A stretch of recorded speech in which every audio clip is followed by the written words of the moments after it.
C'était en avril dernier. En pleine offensive de ces hommes à Barmout, Evgeny Prigojine se moquait des capacités de l'armée russe et au détour d'une interview faisait une révélation.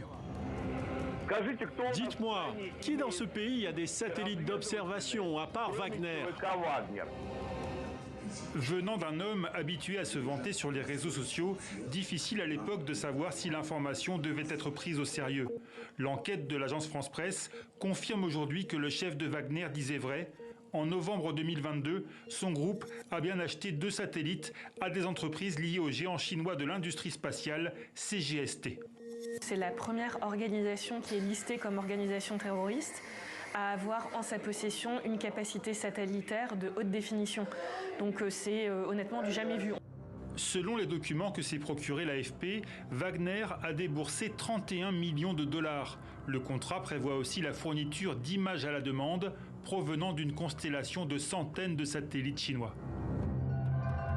Dans l'esprit de beaucoup, Wagner était, non pas une partie de l'armée russe, mais en tous les cas travaillait aux côtés de l'armée russe.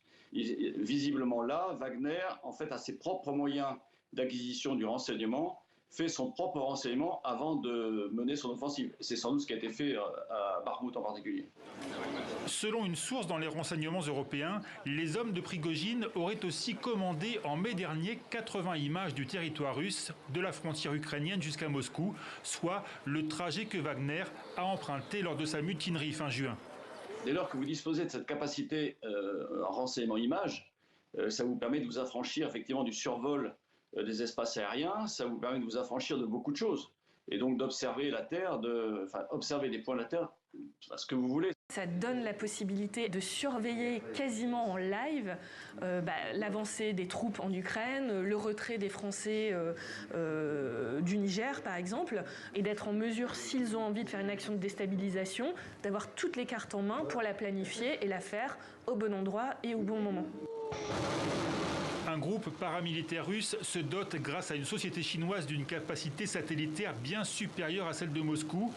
Pékin dit ne pas être au courant et défend sa neutralité. La Chine applique rigoureusement les lois et réglementations nationales et respecte ses obligations internationales. Au-delà de la Chine, ça pose la question de la capacité de la Russie à utiliser des organisations paramilitaires comme le groupe Wagner pour faire l'acquisition d'équipements militaires dont ils auraient besoin et qu'ils ne peuvent plus faire parce que toutes les organisations étatiques sont sous sanction.